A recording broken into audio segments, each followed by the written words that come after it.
अस्सलाम वालेकुम friends, hello everyone, नमस्ते आप तो कैसे हैं आप लोग। मेरा नाम है। अब देख रहे हैं जिसको रिएक्शन आपका बहुत ही ज़्यादा स्वागत है हमारे चैनल पर। फिर से सबसे पहले तो यार चैनल को सब्सक्राइब कर लो जिन्होंने नहीं किया। यार हमारी वीडियोस को ज़्यादा से ज़्यादा शेयर कीजिए क्योंकि आपके सपोर्ट की हमें बहुत ज़्यादा ज़रूरत है। आज की जो हम वीडियो लेकर आए हैं ना, इसमें हम आरज़ू काज़मी और एक मौलाना है इंडिया के हैं, तो उनके दरमियान एक डिबेट होगी, वो देखेंगे जो कि देखने में मज़ा आएगा। वीडियो का एंड तक देखिए, चैनल को सब्सक्राइब कर लीजिएगा। देखते हैं आज वीडियो।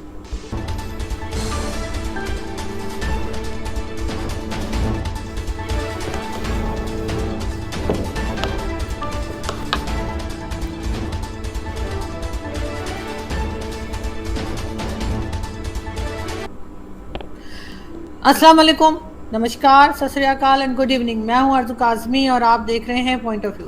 हमें जी ज्वाइन किया है मौलाना साजिद रशीदी साहब ने। सभी मौलाना साहब को जानते हैं, टीवी पर भी देखते रहते हैं। बहुत शुक्रिया कि आज आप आए मौलाना साहब, बहुत शुक्रिया।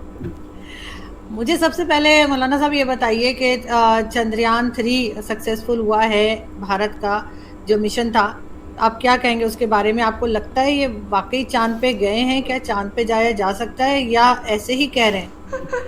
ये तो बड़ा सवाल पूछा है इन्होंने। ये सवाल आपके मन में कहाँ से आया कि ऐसे ही कह रहे हैं? नहीं, हमारे यहाँ कुछ लोग हैं ना, जैसे जो जैद हामिद साहब और कई लोग ऐसे हैं जो कह रहे हैं कि जी ये तो गए नहीं है, ये तो ऐसी बात कर रहे हैं, इसलिए मैंने कहा नहीं, ऐसा नहीं है। चांद पे जाया जा सकता है। चांद पे पहले भी लोग गए हैं और चांद पे जाना कोई नाजायज या गलत काम नहीं है। हमारे देश ने एक बड़ी अचीवमेंट हासिल की है। हमें गर्व है इस पर, हमें फख्र है इस बहुत ही अच्छी बात है ये तो अपने साइंटिस्टों पर कि उन्होंने इतना बड़ा कारनामा अंजाम दिया। तो इसके लिए मैं समझता हूँ कि उन तमाम लोगों को जो इसमें शामिल थे, हमारे जो साइंटिस्ट हैं या सरकार के जो भी नुमाइंदे इसमें शामिल रहे होंगे या होंगे, तो जाहिर बात है उनको मुबारकबाद देना चाहिए। ये एक अचीवमेंट है हमारे लिए। बिल्कुल ऐसा ही है, लेकिन क्या वजह है कि हमें इस्लामिक कंट्रीज या कोई मुसलमान इस तरह के एक्सपेरिमेंट्स या इस तरह के मिशन करते हुए दिखाई नहीं देते? मुसलमान इसमें पीछे क्यों नजर आते हैं आपको इस तरह के कामों में?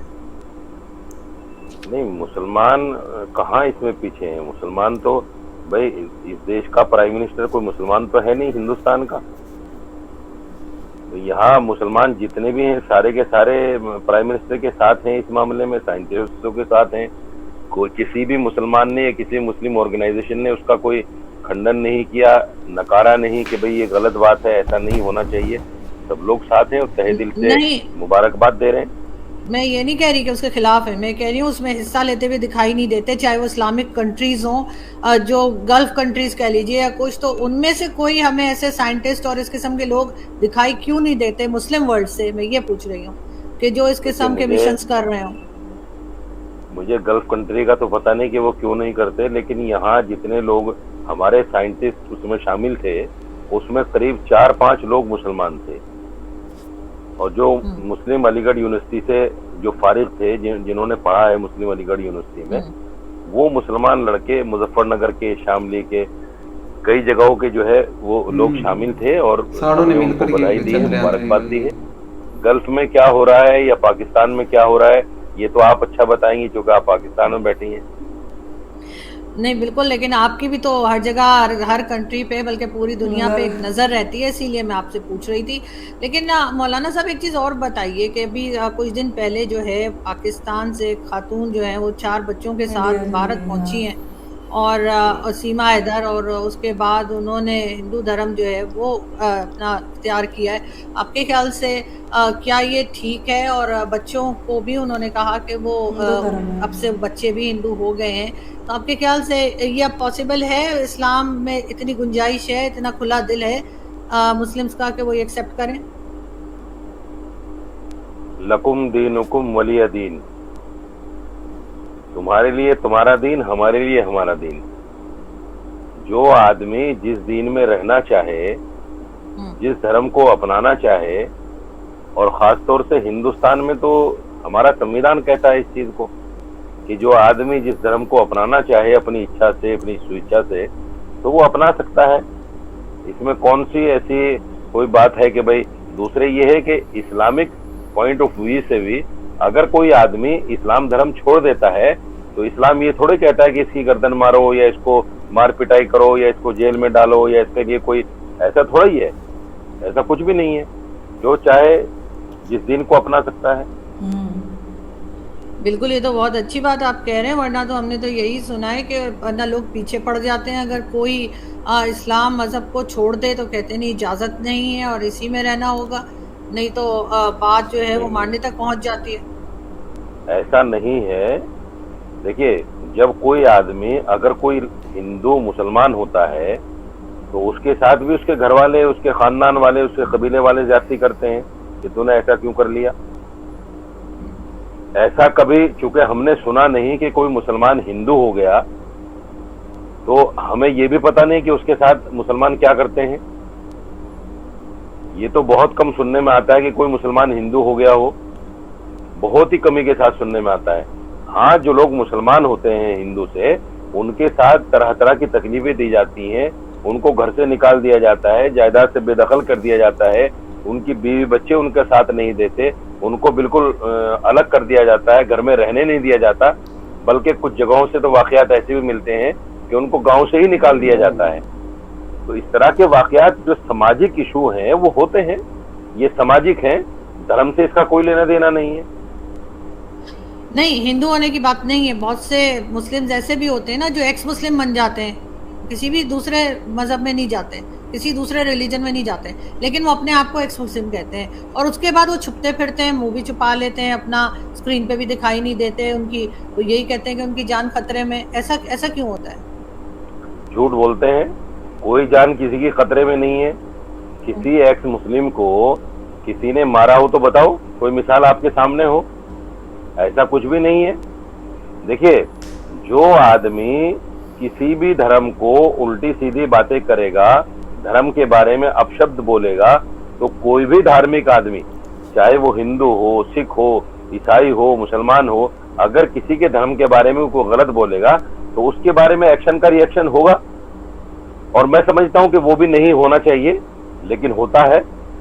अब जैसे कोई हिंदुस्तान के अंदर यहाँ सनातन के बारे में एक बहुत बड़े आदमी ने कह दिया तो उस पर रिएक्शन हुआ, बहुत लोगों ने उसको बुरा भला कहा, हमने भी कहा कि भाई सनातन के बारे में आप ऐसी बातें क्यों कर रहे हो।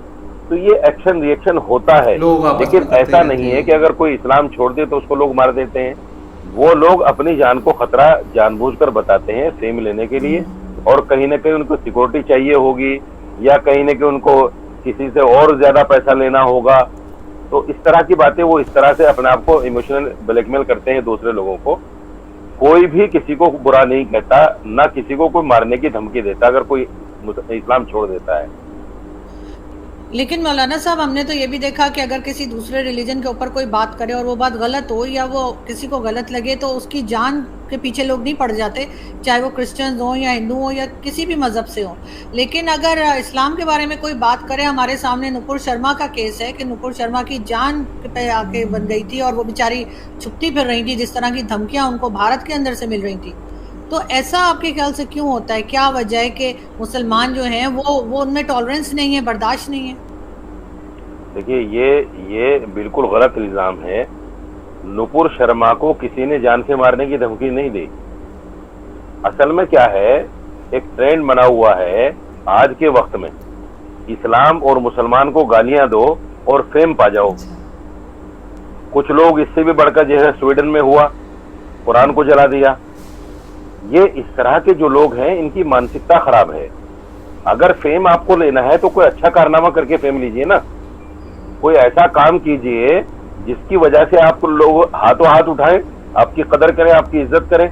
ये कौन सा फेम हुआ कि आप भाई हिंदू धर्म को गाली देकर या मुसलमान धर्म को गाली देकर या ईसाई धर्म को गाली देकर अपने आप को लाइमलाइट में लाना चाहते हैं? ये तो मैं समझता हूँ निहायत दर्जे की कमतर मानसिकता है, और ऐसी मानसिकता है जिस मानसिकता का कोई भी आदमी विरोध करेगा। नुपुर शर्मा को किसी ने जान से मारने की धमकी नहीं दी। होता यह है कि जब उस पर रिएक्शन आता है, देखिए, मेरे इस्लाम को या मेरे प्रॉफिट मोहम्मद साहब को सल्लल्लाहु अलैहि वसल्लम अगर कोई बुरा भला कहेगा तो जाहिर बात है मुझे रोष तो आएगा। मैं उस पर ये तो कहूंगा कि ऐसा मत करो, ये बुरी बात है, क्यों कर रहे हैं आप ऐसा। तो उसमें अगर कोई आदमी ये कहते कि साहब मुझे तो जान से मारने की धमकी दी गई है, ऐसा तो कोई भी नहीं हुआ। अगर जान से मारने की धमकी दी जाती, एक भी केस किसी मुसलमान के खिलाफ जान से मारने की धमकी का नूपुर शर्मा के बारे में नहीं है। अगर जान से मारने की धमकी दी जाती तो केस भी तो होते ना उनके खिलाफ, FIR होती कि फला आदमी ने कहा है। हाँ, अभी ऐसा हुआ है कि सनातन धर्म के ऊपर किसी ने कहा, स्टालिन जो तमिलनाडु में एक मिनिस्टर है उनके बेटे ने, तो एक अयोध्या के अंदर एक बहुत बड़े धर्माचार्य हैं हिंदू धर्म के, उन्होंने कहा कि मैं 10 करोड़ रुपया दूंगा जो इसका सर कलम करके लाएगा। तो ये तो होता है, सभी धर्मों में इस तरह के लोग होते हैं जो इस तरह की एक्शन रिएक्शन की बातें करते हैं, और मैं समझता हूं कि ये गलत है, ऐसा नहीं होना चाहिए। बिल्कुल ऐसा नहीं होना चाहिए। खैर मैंने तो नुपुर के टाइम पर भी जो न्यूज़ देखी थी सोशल मीडिया पे और टीवी चैनल्स पे जो आ रही थी, उसमें यही बताया जा रहा था कि उनको जान का भी खतरा था और इसी वजह से वो जो है मीडिया पे भी आना उन्होंने छोड़ दिया था। लेकिन मौलाना साहब, अभी आपके यहाँ जो है वो G20 की मीटिंग हुई है और उसमें जो है वो सऊदी क्राउन प्रिंस भी आए थे, MBS, और उनका ये आपने पहले भी सुना होगा कि वो कहते हैं, बहुत सी हदीसों को वो कहते हैं कि मैं मानता ही नहीं हूँ। सऊदी अरब को भी वो कह रहे हैं कि वो यूरोप बना देंगे, वहाँ पर सब हर तरह की आज़ादी होगी। साथ साथ अभी रिसेंटली जो भारत आए थे तो वो उन्होंने ये भी कहा है कि वो इजराइल के साथ भी काम करेंगे। तो एक चीज़ जो बार बार पाकिस्तान में भी कही जाती है, मैं आपसे भी समझने की कोशिश करूंगी कि आखिर ये यहूदियों ने हमारा बिगाड़ा किया है जो हम उनके पीछे पड़े रहते हैं हर वक्त कि हमने यहूदियों के साथ काम नहीं करना, उनके साथ बैठना नहीं, या वो हमारे दुश्मन है। ये इस किस्म की बातें इस्लाम में या मुस्लिम्स क्यों करते हैं? हमारे यहाँ भी बड़ी सख्ती है, क्यों, इसकी क्या वजह है? नहीं, देखिए, एक चीज मुझे बताइए, सवाल सबसे पहला ये है कि अगर सऊदी प्रिंस कुछ भी करना चाहता है तो उसको मना कौन कर सकता है, बताइए आप मुझे। क्योंकि वो एक देश का क्राउन है, एक देश का बादशाह है, सारे देश की कमान उसके पास है, तो वो जो चाहे कर सकता है। रही बात ये कि वो जो गलत करेगा उसकी सजा या जजा उसको अल्लाह देगा, मुसलमान उसको सजा या जजा नहीं दे सकते। मैं आपको एक बहुत बुनियादी चीज बताता हूँ। पहले जमाने में इब्तिदाई इस्लाम में शराब पीना जायज था, शराब पीते थे लोग। जब इस्लाम नहीं आया था तो शराब पीना ये आम बात थी, हर आदमी पीता था, घरों में उनके मटके रखे हुआ करते थे शराब के।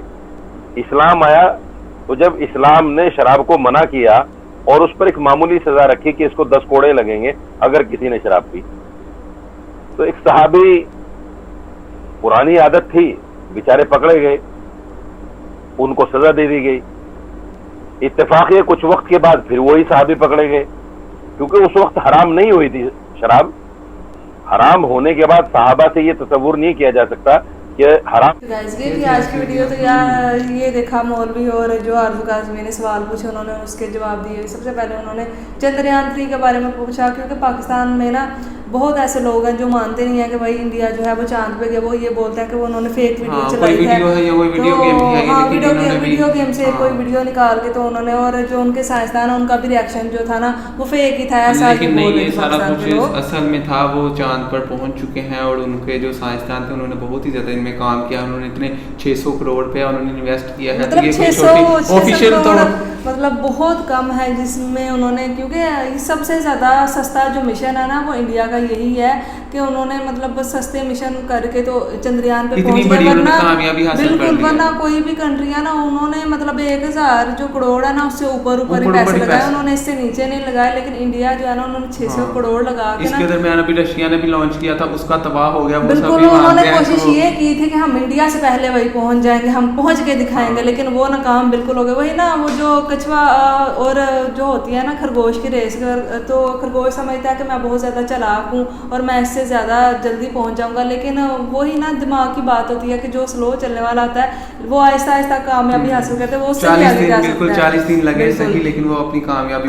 पे बहुत बड़ा नाम हुआ। इसका सबूत यही है कि उन्होंने अपने ऑफिशियल चैनल के ऊपर ये सारा कुछ रिकॉर्ड करवाया, लाइव दिखाई, और सबसे ज्यादा देखी जाने वाली लाइव वो रिकॉर्ड हुई है दुनिया में, वर्ल्ड रिकॉर्ड बना है। कभी भी सोशल मीडिया पर इतनी ज्यादा लाइव देखी ही नहीं, जितनी वो लाइव लोगों ने उस टाइम पे देखी थी। सच्ची में मैंने खुद लाइव देखी थी, कि इतना ज़्यादा लोग प्राउड, पता नहीं यार क्यों, हमें भी बहुत ज़्यादा अच्छा लगा था उस टाइम पे कि यार कितना ज़्यादा इन्होंने, क्योंकि एक बंदे ने जब मेहनत की होती है ना और उसका मेहनत का सिला जब उसको मिल जाए तो फिर उसकी मेहनत का भी उसको फल मिलता है। साइंस और टेक्नोलॉजी ये जब गए हैं तो इसमें पूरी दुनिया का भला होगा। अगर कोई भी किसी किस्म की इन्फॉर्मेशन वो मिलेगी तो वो सबके साथ ही शेयर करेंगे कि यार ऐसा है, ऐसा हमें करना चाहिए, हमारा प्लेनेट जो है ना वो अच्छे तरीके से ग्रो करता रहे। और आपको पता है ये जो क्लाइमेट चेंज है और मौसम इन्हीं के लिए वो चांद पे जाते हैं, वरना उनको क्या ज़रूरत है, क्योंकि उनका चांद का बहुत ज़्यादा असर होता है हमारी जो धरती है उस पर, तो इस वजह से वो वहाँ पे जाके खोज करते हैं कि यहाँ पे क्या क्या है, क्या क्या अभी तो वैसे सूरज वाला मिशन भी है, वो सूरज वाला मिशन भी उन्होंने लॉन्च कर दिया हुआ है, तो वो भी बड़ी कामयाबी के साथ